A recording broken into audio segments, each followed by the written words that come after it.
Buenas, ahora vamos a tratar el tema de introducción a la programación de proyectos, entendiendo que previamente se desarrolló los conceptos y generalidades de gestión de proyectos y planificación de proyectos, incluido el enfoque de planificación de proyectos para proyectos de construcción exclusivamente, dando un desarrollo de los conceptos que involucran a proyectos exclusivamente de construcción.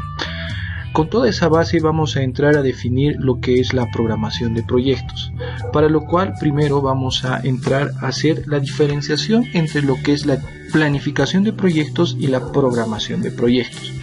Programación de proyectos es parte integrante de la planificación de proyectos, entendiendo que planificar proyectos es proyectar todas las actividades, recursos y todo aquello que sea necesario para la realización de un proyecto desde su nacimiento hasta que se desarrolle el producto final que se desea. En cambio, la programación es una parte de esta planificación, es una parte de las actividades que se planifican para hacer el proyecto. Por ejemplo, hablando desde el enfoque de dirección de proyectos, podemos ver que existe en la planificación del proyecto una acción de conceptualización, otra de programación y otra de control. Hablando en términos de la metodología de las tres planificaciones, podríamos ver y hacer la similitud en que la primera planificación es la conceptualización. La segunda vez que se planifica es la programación o cuantificación de los recursos, estimando los procesos necesarios a un nivel preciso en el documento llamado expediente técnico. Y la tercera planificación es una planificación en la ejecución de obra, donde se avala el método de control, de controlar lo que se ha proyectado y programado previamente. Entonces, en la conceptualización o la primera planificación del proyecto determinamos objetivos, definimos el proyecto, determinamos los recursos y organizamos este proyecto.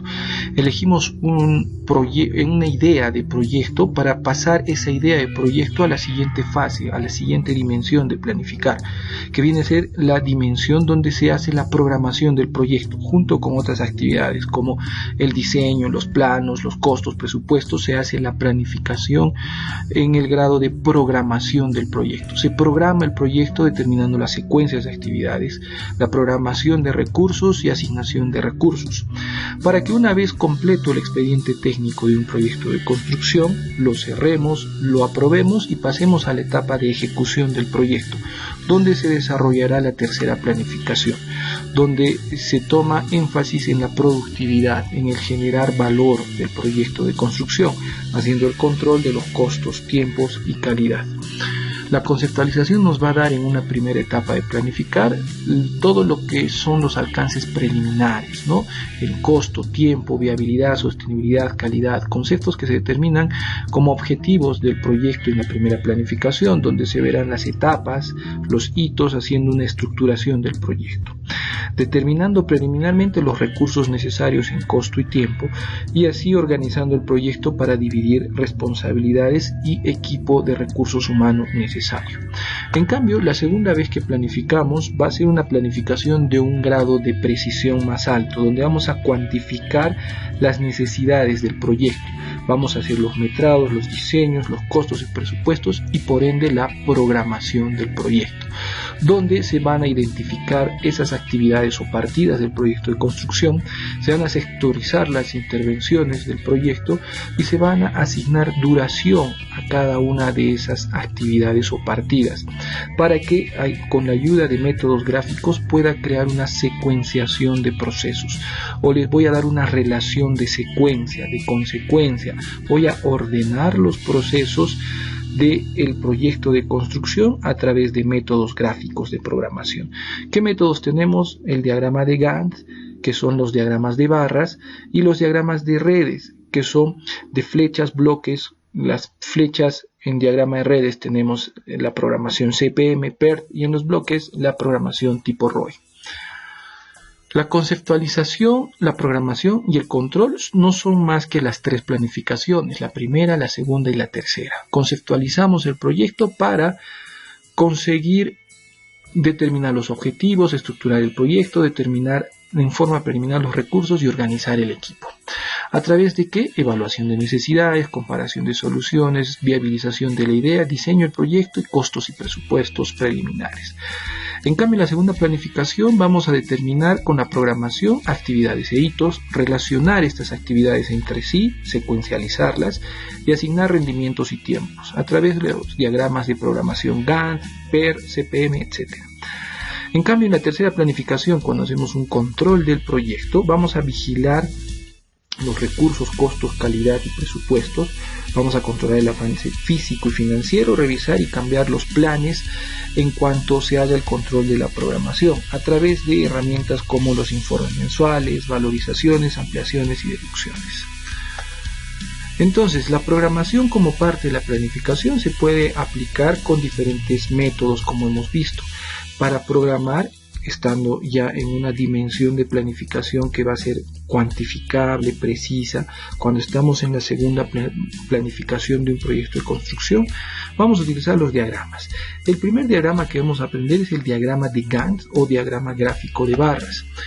Sabiendo que los proyectos para ser ejecutados necesitan una serie de actividades que en suma van a ser un producto único al final, como por ejemplo la construcción de una vivienda va a tener como suma de actividades los cimientos, las estructuras, los acabados, las instalaciones, los techos, etc. Todas esas actividades o partidas en construcción van a ser la suma final del proyecto terminado, que va a ser la casa construida. Para determinar el tiempo en el que se entregará el producto final del proyecto de construcción, tenemos que realizar una programación de todas las actividades, determinándoles duración, determinándoles el rendimiento, determinándoles una secuencia lógica y procesos de construcción, lo cual se va a lograr a través de los diagramas gráficos para coordinar entre sí las actividades.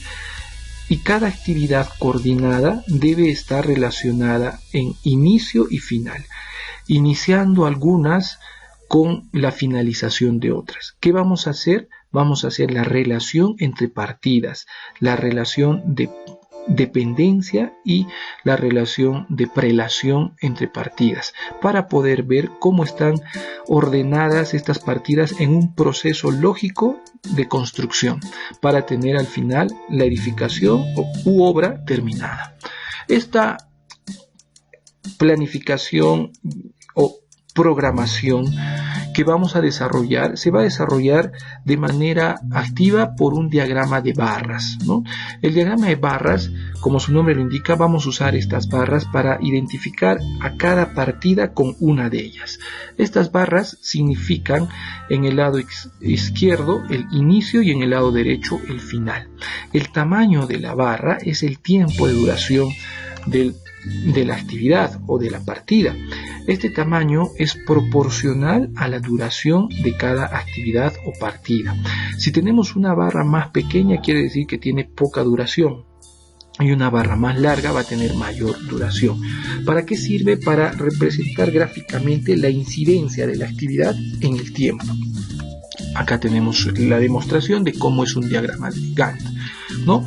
Este diagrama de Gantt fue patentado y creado en el año 1918 aún. Desde ese momento se viene utilizando y ahora se ha adaptado a los softwares y a los programas más modernos para control y planificación de proyectos. Sin embargo, la esencia y la virtud de este diagrama es su sencillez gráfica para dar orden a la relación de todas las actividades que hacen posible un proyecto. Por ejemplo, en el lado izquierdo vamos a tener siempre la lista de actividades o partidas. En el eje horizontal vamos a tener las unidades de tiempo. Entonces vamos a tener una relación entre las actividades y el tiempo de duración. El tiempo puede estar marcado en cualquier unidad, días, semanas, meses, dependiendo de la programación que queramos hacer. Las actividades van a estar denotadas cada una con una barra. Esta barra, el lado extremo izquierdo va a ser el día que inician o el tiempo en el que inician, y el extremo derecho va a ser el tiempo en el que terminan. Como pueden observar en este ejemplo, están determinadas los tiempos de inicio y los tiempos de final de todas las actividades en función a la ubicación de las barras. Podemos ver barras que están en paralelo, por ejemplo, que son algunas actividades que pueden ejecutarse en paralelo. Quiere decir que inician al mismo tiempo, ¿no? Entonces, Henry Lawrence Gantt, un ingeniero mecánico de los años 1800-1900, fue aquel que creó en ese año o en esos años esta metodología del diagrama de Gantt. Él lo hizo en función a su influencia de profesional mecánico que trabajaba en proyectos y hacía programación y administración de proyectos. Se juntó con varios científicos, ingenieros y estudiosos de su época para poder dar solución a los problemas de los proyectos que no eran eficientes, ¿no? Que tenían muchas deficiencias para su ejecución. Entonces él fue profesor de dibujo, fue dibujante, ¿no? Cuando era joven. Entonces esa influencia del gráfico, del dibujo, hizo crear este diagrama de Gantt como una herramienta gráfica para dar solución a optimizar la programación de desarrollo de los proyectos. En el año 1918 fue patentado el diagrama de Gantt y este fue dado como un método para la programación, y se podría decir que es el método básico y el método base de lo que es la programación de proyectos hasta ahora. Vamos a empezar a hacer la identificación de un diagrama de Gantt. Para ello nos vamos primero a enfocar que cada actividad va a ser una barra, ¿no? Cada barra va a tener un extremo izquierdo y derecho, que es el inicio y el final, así sucesivamente, y vamos a tener una representación de cada actividad con una letra para hacerlo fácil, ¿no? La actividad A, B, C, y vamos a proceder a poner en ejercicio la elaboración de un diagrama de Gantt. Entonces vamos a tener este ejemplo introductorio. Nos dice que el proyecto intro consta de 6 actividades, A, B, C, D, E y F, debiéndose respetar las pleraciones que se citan a continuación. La actividad A precede a la actividad C, la actividad B precede a la actividad D, la actividad E es precedida por las actividades A y B, y la actividad F es precedida por las actividades C y E. Después nos da las duraciones de las actividades en semanas: A4, B2, C7, D12, E5 y F6. Tenemos acá los 3 ingredientes básicos necesarios para hacer una programación, que son primero la lista de actividades de la A a la F, tenemos la duración de las actividades de la A a la F y tenemos la relación entre ellas, en esta ocasión con la prelación, la precedencia de cada actividad. ¿Qué nos da esto? Nos da las herramientas, esta información, para poder darle el orden y colocar gráficamente una barra a continuación de la otra según la relación que nos dicta las precedencias de estas actividades. Veamos, en el ejemplo nos decían que tenemos la actividad A. Nos dicen que esa actividad A es predecesora de la actividad C. Podemos observar en el diagrama que la actividad C está después de la actividad A. Entonces ya tenemos una secuencia para dibujar las barras. Termina la actividad A con su barra, 4 semanas, y empieza la actividad C con 7 semanas, ¿no? Entonces ponemos como símbolo A delante de la barra de C para decir que esta precede a la actividad C. Entonces ya hemos desarrollado la primera condición. La actividad A precede a la actividad C. La actividad A termina y empieza la actividad C. La segunda condición dice la actividad B precede a la actividad D. Entonces, una vez que empieza y termina la actividad B, va a empezar la actividad D, porque D tiene como predecesora B, y ahí se marca, ¿no? Termina B, inicia D. ¿Cuánto tiempo dura B? 2 semanas. Ahí está el tamaño de la barra en función a las 2 semanas. Después de las 2 semanas, inmediatamente empieza la actividad D. ¿Cuánto dura la actividad D? 12 semanas, por eso es larga la barra, ¿no? Después nos dice la actividad E es precedida por las actividades A y B. Esto nos quiere decir que tiene que acabar A y B para que empiece E. Entonces, ¿cuándo termina A? Acá, en la semana 4. ¿Y cuándo termina B? Aquí, en la semana 2. ¿Cuándo terminarán las 2 actividades? En la semana 3 todavía no ha terminado A. En la semana 4 ya terminó A y también terminó B. Entonces en la semana 4 han terminado las 2. Entonces tenemos en ese momento, en la semana 4, que empieza la actividad E. ¿Por qué? Porque nos dice que A y B son predecesoras de E. Entonces hemos esperado que terminen A y B para que inmediatamente empiece E. ¿Cuánto dura? 5 semanas. Graficamos en 4 más 5 hasta 9. Después nos dice que la actividad F es precedida por las actividades C y E. Entonces, terminada la actividad C y E, veamos dónde termina C. Ya lo hemos graficado antes. C termina en la semana 11 y E, ya lo hemos graficado antes, termina en la semana 9. Entonces, ¿dónde terminarán las dos actividades? En 11, ¿no? Porque si una termina en 9, la otra en 11, las dos ya han terminado en 11. En 11 semanas empieza la actividad F según lo que nos dice el problema. ¿Cuánto dura la actividad F? Dura 6 semanas y tenemos la barra de 6 semanas. ¿Para qué nos ha ayudado? La lista de actividades A, B, C, D, E y F. La duración de las actividades y la relación entre actividades para graficar este diagrama. El orden donde inicia y termina cada actividad según el diagrama es el que nos va a dar al final el tiempo de duración de todo el proyecto. ¿Y cuál es el tiempo de duración del proyecto?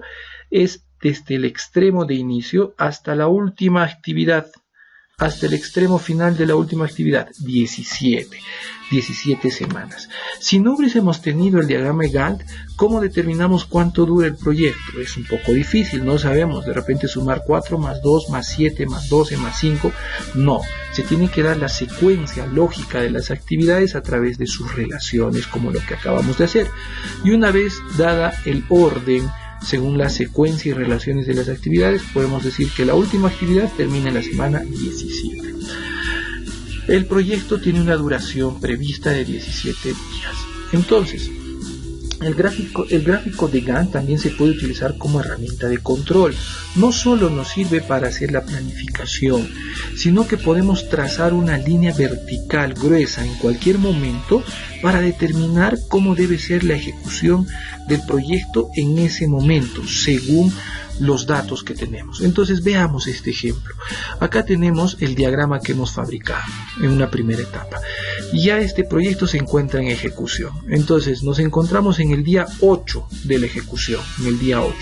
Ese día trazamos una línea vertical y vamos a hacer la verificación si lo que estamos trabajando es igual a lo que hemos programado. Vamos a hacer gráficamente que lo que estamos trabajando sea de color morado y lo que hemos programado sea verde, sea blanco, disculpen. Entonces tenemos en morado todo lo que hemos trabajado y en blanco lo que se ha programado. Entonces en el día 8, ¿cómo estamos? Hemos pedido la información a nuestro equipo técnico de ejecución de obra para que nos dé el avance de todas las actividades. Por ejemplo, el equipo nos ha dicho que la actividad A está al 100%, por eso lo hemos achurado todo con morado. La actividad B está al 100%, todo achurado.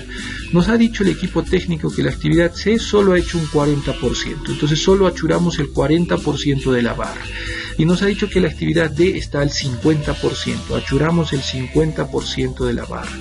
Y nos ha dicho que la actividad E, en el momento de la ejecución, en ese octavo día, ya se ha terminado, por eso hemos achurado el 100% de esa actividad E. Y el equipo técnico nos ha dicho que la actividad F todavía no se ha desarrollado, no tiene ejecución, por eso está en blanco, solo está programado. Entonces ese día 8, la actividad A terminó. Perfecto, está dentro de lo programado porque no queda pendiente.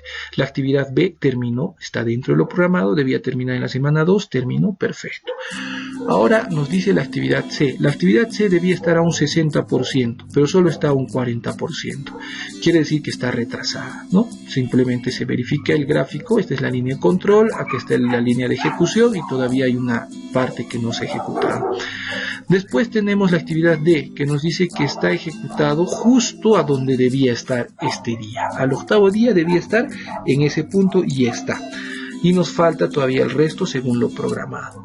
Después la actividad E nos dice que ya se ha terminado, pero nosotros según la programación no debíamos terminar en el día 8, sino en el día 9. Entonces está adelantado, ¿no? Entonces se ha adelantado la actividad E. En cambio la actividad F no tiene todavía ejecución, tampoco en la programación estaba a empezar hasta el 11 y estamos en el 8, entonces no hay problema, está dentro de lo programado.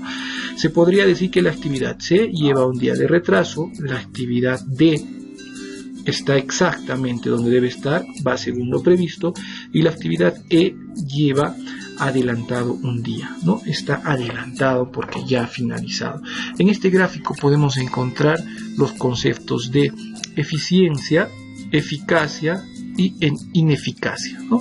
Este es ineficaz porque no ha cumplido lo que tenía que hacerse, no ha cumplido lo programado, ineficaz. Este es eficaz porque ha cumplido lo programado, exactamente donde se tenía previsto en el día ha cumplido, es eficaz. En cambio, es eficiente porque ha cumplido y ha superado las expectativas, está adelantado. Este es ineficaz, este es eficaz y este es eficiente. Este ejercicio es el que hemos desarrollado en clases. Si lo desean volver a hacer, lo pueden desarrollar en función a la lista de actividades, sus duraciones y sus relaciones, ¿no? Para que completen la práctica del diagrama de Gantt. Entonces, eso sería todo. Muy buenas noches.